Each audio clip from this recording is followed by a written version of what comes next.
Hi friends, പുതിയൊരു വീഡിയോയിലേക്ക് സ്വാഗതം. എറണാകുളത്ത് ഹിജാബിനെ ചൊല്ലിയുള്ള തർക്കത്തെ തുടർന്ന് സ്കൂൾ അടച്ചിട്ടു. കൊച്ചി പള്ളുരുത്തി സെന്റ് റീത്താസ് ഹൈസ്കൂളിലാണ് സംഭവം ഉണ്ടായത്. സ്കൂളിലെ 8ാം ക്ലാസ് വിദ്യാർത്ഥിനി ഹിജാബ് ധരിച്ച് സ്കൂളിൽ വരണമെന്ന് ആവശ്യപ്പെടുകയായിരുന്നു. എന്നാൽ ഹിജാബ് അനുവദിക്കില്ല എന്നും അത് സ്കൂൾ യൂണിഫോമിന്റെ ഭാഗമല്ലെന്നും മാനേജ്മെന്റ് നിലപാടെടുത്തു. ഇതേ തുടർന്ന് സ്കൂൾ അടച്ചിടേണ്ടി വന്നു എന്നുള്ളതാണ്. ഹിജാബിന്റെ പേരിൽ പുറത്തുനിന്ന് ചിലരെത്തി സ്കൂളിൽ ഭീകരാന്തരീക്ഷം സൃഷ്ടിച്ചുവെന്നും അതുകൊണ്ട് അടച്ചിടുന്നു എന്നുമാണ് സ്കൂൾ മാനേജ്മെന്റ് വിശദീകരിക്കുന്നത്. ഹായ് ഫ്രണ്ട്സ്, പുതിയൊരു വീഡിയോയിലേക്ക് സ്വാഗതം. ഞാൻ പറയുന്നത് എൻ്റെ ഒരു അഭിപ്രായം മാത്രമാണ്. അത് നിങ്ങൾക്ക് സ്വീകാര്യമാണെങ്കിൽ എടുത്താൽ മതി. ഇനി ഞാൻ ഇങ്ങനെ പറഞ്ഞു, ഞാൻ അങ്ങനെ പറഞ്ഞു എന്നും പറഞ്ഞ് വെറുതെ വന്ന് കമൻറ്റ് ബോക്സിൽ കമൻ്റ് ഇട്ട് ചീത്ത വിളിക്കരുത്. മതപരമായിട്ടോ ആരെയും വേദനിപ്പിക്കാൻ വേണ്ടിയല്ല ഞാൻ ഈ കാര്യം പറയുന്നത്. ഞാൻ TV ഓണാക്കിയ സമയത്ത് ന്യൂസ് ചാനലിൽ വന്നൊരു കാര്യമാണ്. ഒരു കുട്ടി സ്കൂളിൽ പോയ സമയത്ത് തലയിൽ ഹിജാബ് ധരിച്ചു കൊണ്ടുപോയെന്നും പറഞ്ഞ് ആ കുട്ടിയെ ക്ലാസ്സിൽ കയറ്റാതെ അവര് ഓഫീസ് റൂമിൽ ഇരുത്തി എന്നൊക്കെയായിരുന്നു വാർത്ത.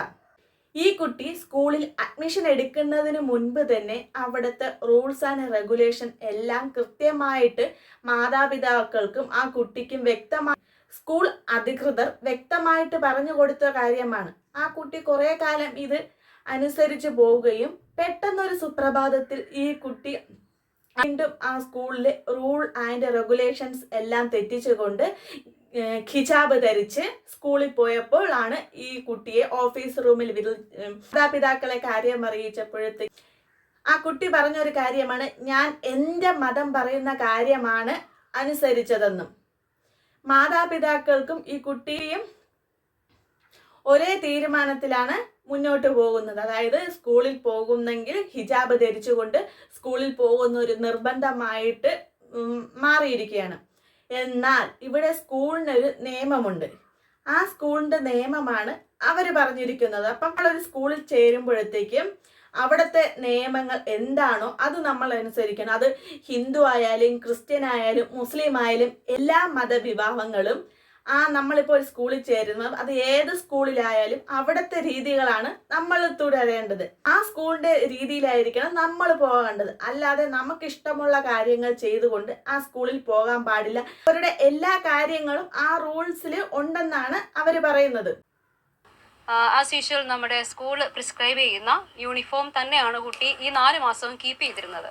പെട്ടെന്ന് ഒരു ദിവസം 7-ാം തീയതി ആർട്സ് ഡേ സെലിബ്രേഷൻ്റെ സമയത്താണ് ഈ കുട്ടി വരുന്നതും. ഞാൻ ആ ക്ലാസ് ടീച്ചറിനോട് ഇതെന്താണ് കാര്യമെന്ന് ചോദിക്കാനായിട്ട് ക്ലാസ് ടീച്ചറിനെ ആ കുട്ടിയോട് അടുത്ത് വിടുകയും കുട്ടി നിർബന്ധം പിടിക്കുകയും ചെയ്യുകയാണ് ചെയ്യുന്നത്. എൻ്റെ അഭിപ്രായത്തിൽ ഞാനൊരു കാര്യം പറയാം.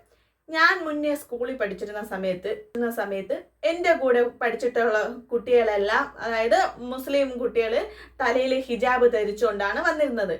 പക്ഷെ ആ ക്രിസ്ത്യാനി ആയാലും ഹിന്ദു ആയാലും ബാക്കി കുട്ടികളെ നമുക്ക് ഒരിക്കലും തിരിച്ചറിയാൻ പറ്റൂല. ബോയ്സിനെ നമുക്ക് അറിയാൻ പറ്റൂല അവൻ മുസ്ലിം ആണോ ക്രിസ്ത്യൻ ആണോ. കാരണം നോർമലായിട്ട് എല്ലാ ബോയ്സും ഒരുപോലെയാണ് വരുന്നത്. പക്ഷെ പെൺകുട്ടികൾ മുസ്ലിം ആണെന്ന് പെട്ടെന്ന് തിരിച്ചറിയുന്നത് തലയിൽ ഹിജാബ് ധരിക്കുമ്പോൾ നമുക്ക് മനസ്സിലാക്കും അത് ഒരു മുസ്ലിം കുട്ടിയാണെന്ന്. പഠിക്കുന്ന സമയത്ത് ഇതിനൊന്നും എതിരല്ലായിരുന്നു. മുസ്ലിം കുട്ടികൾക്ക് തലയിൽ ഹിജാബ് ധരിച്ചു വരുന്നതിൽ തെറ്റില്ലായിരുന്നു. അന്ന് സ്കൂളിൽ ആരെ എതിർക്കുകയോ ഒന്നും ചെയ്തിട്ടില്ല. അത് ഞാൻ പഠിച്ച സ്കൂളിലെ രീതിയാണ് പറഞ്ഞത്. പക്ഷേ സാധാരണ നമ്മളിൽ സ്കൂളിൽ പോകുമ്പോഴത്തേക്ക് എല്ലാ കുട്ടികളും ഒരുപോലെ ആയിരിക്കുന്നതാണ് നല്ലത്.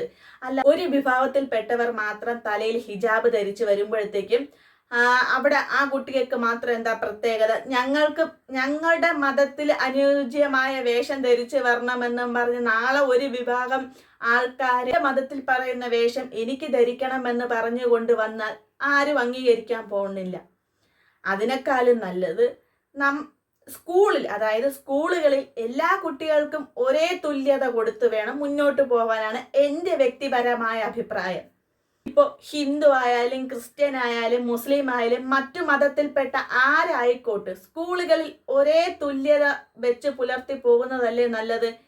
ഇന്ന് ഒരു വിഭാഗത്തിൽപ്പെട്ട ആൾക്കാർക്ക് നമ്മൾ മുൻഗണന കൊടുത്തു കഴിഞ്ഞാൽ വീണ്ടും അടുത്ത മതത്തിൽപ്പെട്ട ആൾക്കാർ വരും, എനിക്ക് എൻ്റെ മതം ഇങ്ങനെ പറഞ്ഞിരിക്കുന്നു, എനിക്ക് ഇങ്ങനെ ചെയ്യണമെന്ന്. അപ്പൊ ഓരോ ആൾക്കാരും ഓരോ മതക്കാരും ഇത് ായിട്ട് മുന്നോട്ട് വരും. അതിനേക്കാളും നല്ലത് സ്കൂളുകളിൽ ഇത് അനുവദിക്കാതെ ഇരിക്കുന്നതാണ് നല്ലത്. എല്ലാ കുട്ടികൾക്കും ഒരേ തുല്യത കൊടുത്ത് മുന്നോട്ട് പോകുന്നതായി എന്തുകൊണ്ടും നല്ലത്. സ്കൂളുകളിൽ മതത്തെ കൊണ്ടുവരുന്നത്. അവർ പഠിച്ചു വളരട്ടെ. ഒരു വേർതിരിവും കാണിക്കാതെ അവർക്ക് ഇഷ്ടമുള്ള രീതിയിൽ പഠിച്ചോട്ടെ. നിങ്ങൾ വീട്ടിൽ വരുന്ന സമയത്ത് അവരുടെ മതമോ എന്ത് വേണോ ഉണ്ടാക്കുന്നത്. അതിനേക്കാളും നല്ലത് സ്കൂളുകളിൽ മതം കൊണ്ടുവരാതെ അവരുടേതായ രീതിയിൽ, അതായത് ആ സ്കൂളിന്റെ നിയമത്തിനനുസരിച്ച് മുന്നോട്ട് പോകുന്നതല്ലേ നല്ലത്. ഇപ്പൊ ആർക്ക് വേണം വീട്ടിൽ അവരവരുടേതായ മതങ്ങൾ നിങ്ങൾ ആചരിക്കാം, അനുഷ്ഠാനിക്കാം, അത് എന്ത് വേണോ ചെയ്യാം. സ്കൂളുകളിൽ എന്തിനാണ് മറ്റു കുട്ടികളെ കൂടി ബുദ്ധിമുട്ടുന്ന രീതിയിൽ ഇങ്ങനത്തെ കാര്യങ്ങൾ ചെയ്യുന്നത്? എന്നത് ഒരു തരത്തിലും അംഗീകരിക്കാൻ കഴിയാത്ത, യോജിക്കാൻ കഴിയാത്ത ഒന്നാണ്. കാരണം അത് ഈ പ്രശ്നമെല്ലാം ഏതാണ്ട് സെറ്റിലായി എന്നുള്ള ഒരു ധാരണ ഉണ്ടായതിനു ശേഷം സമൂഹത്തിൽ ഭിന്നിപ്പ്, വിഭാഗീയത, മതസ്പർദ്ധ, വർഗ ഒക്കെ തന്നെ ആളിക്കത്തിക്കുന്നതിന് മാത്രമേ ഉപകരിക്കുകയുള്ളൂ. ആ ഒരു നടപടി എന്ന് പറയുന്നത് ഒന്നാമത് ഭരണഘടനാ വിരുദ്ധമാണ്, രണ്ടാമത് നിയമവിരുദ്ധമാണ്. ഞാൻ പറഞ്ഞു വന്ന പോയിന്റ് ഇതാണ്. അതായത് ഈ ആർട്ടിക്കിൾ 21, 25, 26 അനുസരിച്ച് ഈ വിദ്യാർത്ഥിക്ക് വസ്ത്രസ്വാതന്ത്ര്യമുണ്ട് എന്നും മതസ്വാതന്ത്ര്യമുണ്ട് എന്നും അതുകൊണ്ട് തന്നെ അതിന് ഹിജാബ് ധരിച്ചുകൊണ്ട് സ്കൂളിൽ പോകാം എന്നുമാണ് അവരുടെ വാദം. ഇപ്പൊ മന്ത്രിയും പറയുന്ന വാദം അത് തന്നെയാണ്. പക്ഷേ ആർട്ടിക്കിൾ 26 കൂടി നമ്മുടെ ഭരണഘടന അവസാനിക്കുന്നില്ല. ആർട്ടിക്കിൾ 30 എന്ന് പറഞ്ഞിട്ട് ഭരണഘടനയിൽ ഒരു അനുച്ഛേദമുണ്ട്. ആ അനുച്ഛേദത്തിൽ പറയുന്നത് മതഭാഷാ ന്യൂനപക്ഷങ്ങൾക്ക് അവർക്കിഷ്ടമുള്ള വിദ്യാഭ്യാസ സ്ഥാപനങ്ങൾ തുടങ്ങാനും അതിന്റെ ഭരണ നിർവഹണത്തിനുമുള്ള അവകാശമുണ്ട് എന്നാണ്. അത് മൗലികാവകാശമായിട്ട് ഈ വിദ്യാഭ്യാസ സ്ഥാപനങ്ങൾക്ക് ലഭിക്കുന്നതാണ്. അപ്പോൾ ഭരണ നിർവഹണം എന്ന് വെച്ചാൽ എന്താണ്? ഒരു സ്കൂളിന്റെ അഡ്മിനിസ്ട്രേഷൻ അല്ലെങ്കിൽ അതിന്റെ ഗവേണൻസിന് ആവശ്യമായിട്ടുള്ള ചട്ടങ്ങൾ രൂപീകരിക്കുക എന്നുള്ളതാണ്. അതിന്റെ നടത്തിപ്പ് കൊണ്ടുപോവുക എന്നുള്ളതാണ് അതിൽ വരുന്നത്. അതിനു വേണ്ടിയിട്ട് ഈ സ്കൂൾ വളരെ കൃത്യമായിട്ട് പതിറ്റാണ്ടുകളായിട്ട് നിലനിൽക്കുന്ന ചട്ടങ്ങൾ രൂപീകരിച്ചിട്ടുണ്ട്.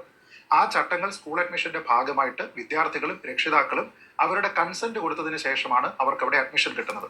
അത് ഇന്ത്യൻ ഭരണഘടനയിൽ പറഞ്ഞിട്ടുള്ള ചില കാര്യങ്ങൾ പറഞ്ഞിട്ടുണ്ട്.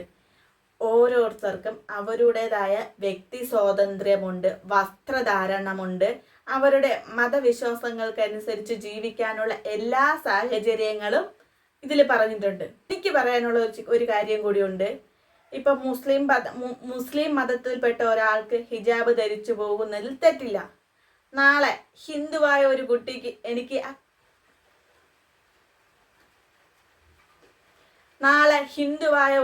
പറയാണ് എനിക്ക് നാളെ തലയിൽ കാവി കൊണ്ടുള്ള ഒരു തൊപ്പി പോലത്തെ എന്തെങ്കിലും സാധനം വെച്ചുകൊണ്ട് പോകണമെന്ന് പറഞ്ഞാൽ ആരും അനുവദിക്കുവോ? ഇല്ല. ക്രിസ്ത്യനായ കുട്ടികൾ പറയാണ്, മറ്റേ ക്രിസ്ത്യൻസ് തലയിൽ മുട്ടാക്കെന്തോ ഇടുമല്ലോ, ക്രിസ്ത്യനായ ഒരു കുട്ടി പറയണേ എനിക്ക് എൻ്റെ മതത്തിൽപ്പെട്ട ആചാരമുണ്ട്, എനിക്ക് ഇതില് സ്കൂളിൽ പോകണമെന്ന് പറഞ്ഞാൽ ആരെങ്കിലും അനുവദിക്കൂ? ഇല്ല. അപ്പം ആർക്കും ഒരു